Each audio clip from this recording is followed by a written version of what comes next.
اپنے زندگی کے ہر مرحلے میں اس کی رائے لی جائے،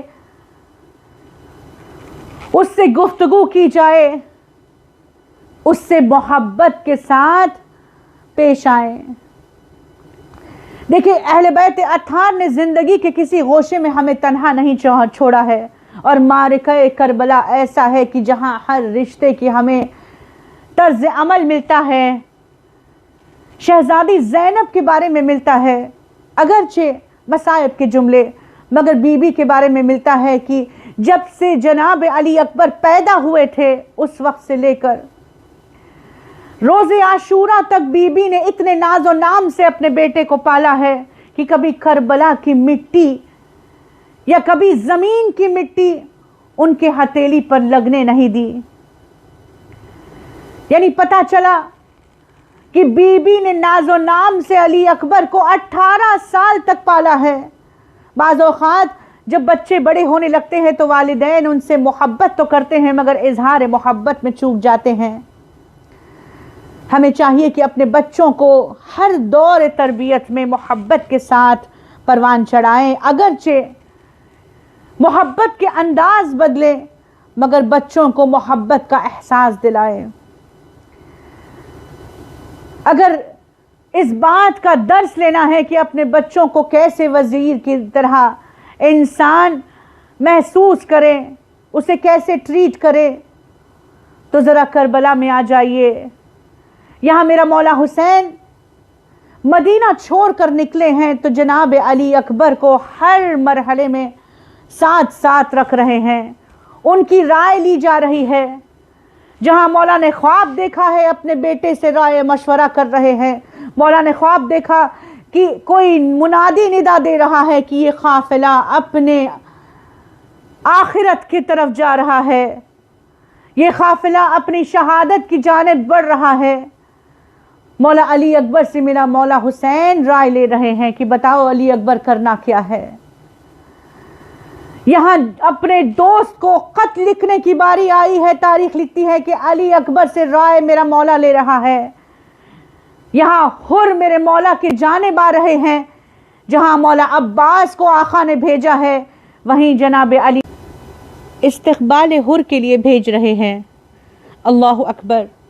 عزاداران سید الشہداء، یہ حر وہ ہے کہ جس کی وجہ سے میرا مولا حسین کا قافلہ کربلا پہنچا ہے۔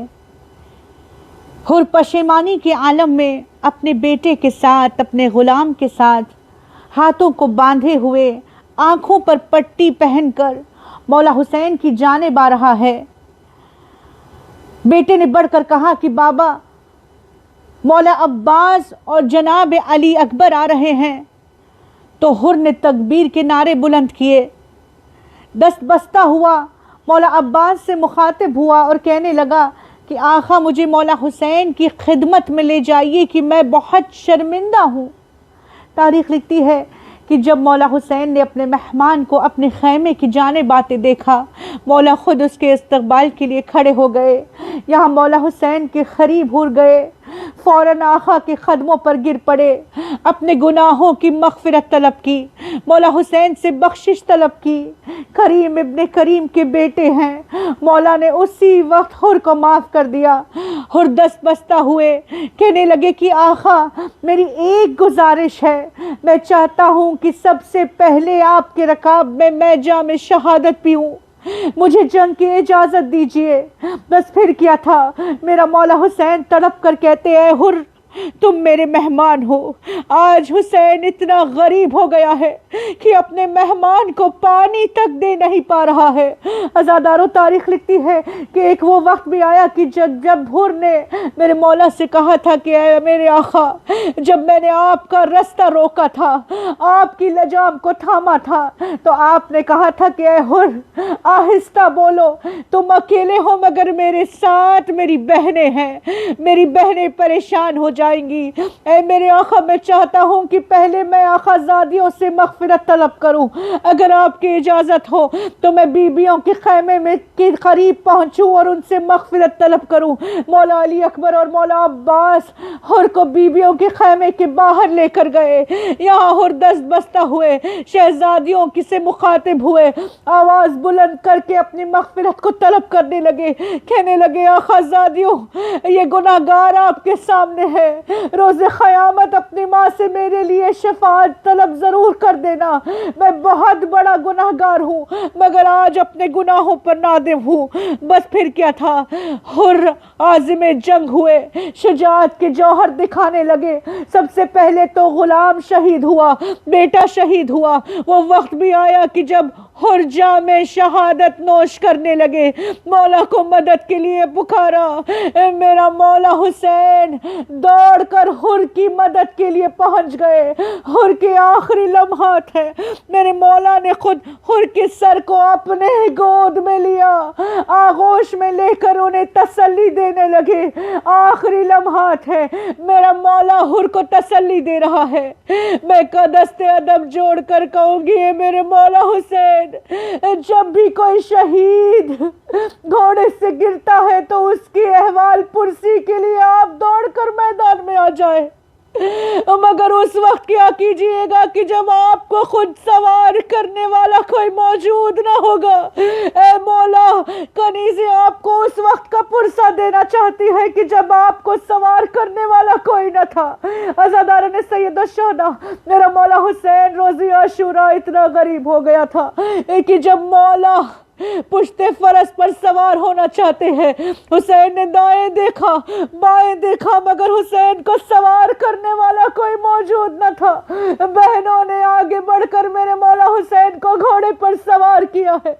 حسین میدان وغا میں گئے، ایسی جنگ کی، یہاں آواز خویبی آئی، اے حسین پلٹ آئے نفس مطمئنہ، میں تجھ سے راضی تو مجھ سے راضی۔ حسین نے تلوار کو نیام میں رکھا، بس کہیں سے تلواریں کہیں سے تیر برسے۔